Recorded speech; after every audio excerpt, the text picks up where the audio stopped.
ಉಲ್ಲಾಳದಲ್ಲಿ ಕೂಲಿ ಕೆಲಸಕ್ಕೆ ತೆರಳುತ್ತಿದ್ದ ವ್ಯಕ್ತಿಯ ಮೇಲೆ ತಲವಾರು ದಾಳಿ ನಡೆಯಲು ಪ್ರಯತ್ನ ನಡೆದಿದ್ದು ಆ ವ್ಯಕ್ತಿ ತಪ್ಪಿಸಿಕೊಂಡು ಅಪಾಯದಿಂದ ಪಾರಾಗಿದ್ದಾರೆ ಎಂಬ ಸುದ್ದಿ ಸಾಮಾಜಿಕ ಜಾಲತಾಣಗಳಲ್ಲಿ ಹರಿದಾಡಿತ್ತು. ಇದರಿಂದ ಜನರು ಕೂಡ ಗಲಿಬಿಲಿಗೊಂಡಿದ್ದರು. ವಿಷಯ ತಿಳಿದ ಪೊಲೀಸ್ ಕಮಿಷನರ್ ಸ್ಥಳಕ್ಕೆ ಭೇಟಿ ನೀಡಿ ಪರಿಶೀಲಿಸಿ ಆ ವ್ಯಕ್ತಿಯಿಂದ ಮಾಹಿತಿ ಪಡೆದರು. ನಂತರ ಸುದ್ದಿಗಾರರೊಂದಿಗೆ ಮಾತನಾಡಿದ ಅವರು, ಜುಲೈ 30ರಂದು ಎಂಆರ್ಪಿನಲ್ಲಿ ಯುವಕನೊಬ್ಬನ ಮೇಲೆ ದಾಳಿ ನಡೆದಿತ್ತು ಎಂಬ ಸುದ್ದಿ ಹರಡಿತ್ತು. ಬುಧವಾರ ಬೆಳಿಗ್ಗೆ ಉಲ್ಲಾಳದಲ್ಲಿ ವ್ಯಕ್ತಿಯೊಬ್ಬನ ಮೇಲೆ ಮಚ್ಚು ಲಾಂಗು ಬಳಸಿ ಹಲ್ಲೆ ಮಾಡಲಾಗಿದೆ ಎಂಬ ಸುದ್ದಿ ಹರಿದಾಡಿತ್ತು. ಎರಡೂ ಸ್ಥಳಗಳಿಗೆ ಭೇಟಿ ನೀಡಿದ್ದು ಎರಡೂ ಕೂಡ ಸುಳ್ಳು ಸುದ್ದಿ. ಉಲ್ಲಾಳ ವ್ಯಕ್ತಿಯನ್ನು ಕರೆಸಿ ಪರಿಶೀಲನೆ ಮಾಡಲಾಗುತ್ತಿದೆ. ಆತಂಕದಿಂದ ತಾನು ಹಾಗೆ ಹೇಳಿರುವುದಾಗಿ ಆ ವ್ಯಕ್ತಿ ಹೇಳಿಕೆ ನೀಡಿದ್ದಾನೆ. ಈ ನಡುವೆ ಕೆಲವು ವದಂತಿಗಳನ್ನು ಸಾಮಾಜಿಕ ತಾಣಗಳು ಪಸರಿಸಲಾಗುತ್ತಿದೆ. ಇದನ್ನು ಜನರು ನಂಬಬಾರದು. ಜನರು ಧೈರ್ಯದಿಂದ ಓಡಾಡಬಹುದು ಎಂದಿದ್ದಾರೆ. ಎಲ್ಲರಿಗೂ ನಮಸ್ಕಾರ. ನಾನು ಶಶಿಕುಮಾರ್, ಮಂಗಳೂರು ಪೊಲೀಸ್ ಕಮಿಷನರ್ ಮಾತಾಡ್ತಾ ಇದ್ದೀನಿ. ಏನು ಸೂರತ್ಕಲಲ್ಲಿ ಒಂದು ಕೊಲೆ ಪ್ರಕರಣ ನಡೆದಿತ್ತು, ಅದೇ ರೀತಿ ದಕ್ಷಿಣ ಕನ್ನಡದಲ್ಲಿ ನಡೆದಂಥ 2 ಕೊಲೆ ಪ್ರಕರಣಗಳ ಹಿನ್ನೆಲೆಯಲ್ಲಿ ಈ ಪ್ರದೇಶ ಸ್ವಲ್ಪ ಸೂಕ್ಷ್ಮ ಪ್ರದೇಶವಾಗಿ ಮಾರ್ಪಟ್ಟಿದೆ. ಅದರ ಜೊತೆಗೆ ಈ ಧಾರಾಕಾರವಾಗಿ ಸುರಿತಾ ಇರೋಂಥ ಮಳೆ ಪರಿಸ್ಥಿತಿಯನ್ನು ಇನ್ನೂ ಬಿಗಡಾಯಿಸಿದೆ. ಇದರ ಹಿನ್ನೆಲೆಯಲ್ಲಿ ನಾವು ಪ್ರಕರಣ ಪತ್ತೆ ಮಾಡುವಂಥದ್ದು ಮತ್ತು ಕಾನೂನು ಸುವ್ಯವಸ್ಥೆ ಪರಿಸ್ಥಿತಿ ಹದಗೆಡದ ರೀತಿಯಲ್ಲಿ ನಾವು ಎಲ್ಲ ಮುಂಜಾಗ್ರತಾ ಕ್ರಮವನ್ನು ಕೈಗೊಂಡಿರುವಂಥದ್ದು. 3 ಶಿಫ್ಟ್ಗಳಲ್ಲಿ ನಮ್ಮ ಸ್ಥಳೀಯ ಅಧಿಕಾರಿ ಸಿಬ್ಬಂದಿಗಳು, ಚಿಕ್ಕಮಗಳೂರು ಮತ್ತು ಉತ್ತರ ಕನ್ನಡ ಜಿಲ್ಲೆಯ ಅಧಿಕಾರಿ ಸಿಬ್ಬಂದಿಗಳು, KSRP ಪ್ರತಿಯೊಬ್ಬರನ್ನು ಉಪಯೋಗಿಸ್ಕೊಂಡು ನಾವು ಒಂದು ಉತ್ತಮ ರೀತಿಯಲ್ಲಿ ಬಂದೋಬಸ್ತನ್ನು ಮಾಡಿದ್ದೀವಿ.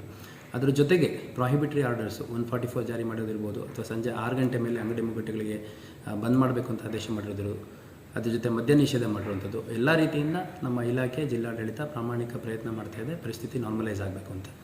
ಸೊ ಇದರ ಮಧ್ಯದಲ್ಲಿ ಕೆಲವು ರೂಮರ್ಸ್ಗಳನ್ನು ಸ್ಪ್ರೆಡ್ ಮಾಡುವಂಥದ್ದು ಮತ್ತು ಸುದ್ದಿಗಳನ್ನು ಬಿಯಾಂಡ್ ಲಿಮಿಟ್ ಬ್ಲೋಔಟ್ ಮಾಡಿಬಿಟ್ಟು ಸ್ಪ್ರೆಡ್ ಮಾಡುವಂಥದ್ದು ಕೆಲವು ಸಾಮಾಜಿಕ ಜಾಲತಾಣಗಳು ನಡೀತಾ ಇದೆ. ಅದೇ ರೀತಿ ಕೆಲವು ಸ್ಥಳೀಯ ಮಾಧ್ಯಮಗಳಲ್ಲಿ ಈ ಥರ ಮಾಹಿತಿ ಬಂದಂಥ ಸಂದರ್ಭದಲ್ಲಿ ನಾನು ಮನವಿ ಮಾಡುವಂಥದ್ದು, ಪೊಲೀಸ್ ಇಲಾಖೆ ಜೊತೆ ಸ್ಥಳೀಯ ಸಬ್ ಇನ್ಸ್ಪೆಕ್ಟರ್ ಇರ್ಬೋದು, ಇನ್ಸ್ಪೆಕ್ಟರ್ ಇರ್ಬೋದು, ಅಥವಾ ACP ಇರ್ಬೋದು, ನಾನಿರ್ಬೋದು, ನಮ್ಮ ಕಂಟ್ರೋಲ್ ರೂಮ್ ಇರ್ಬೋದು, ಅಲ್ಲಿ ಸ್ವಲ್ಪ ಕ್ಲಾರಿಫಿಕೇಷನ್ ತೊಗೊಳ್ಳೋಂಥ ಪ್ರಯತ್ನಗಳನ್ನು ಮಾಡಿ, ಮತ್ತು ನಮ್ಮ ಮೀಡಿಯಾ ಗ್ರೂಪ್ ಹೆಂಗಿದ್ರೂ ಇದೆ, ಅದರಲ್ಲಿ ನೀವು ಹಾಕಿದರೆ ಏನಿದೆ ಕ್ಲಾರಿಫಿಕೇಷನ್ ನಾವು ಕೊಡುವಂಥ ಕೆಲಸ ಮಾಡ್ತೀವಿ.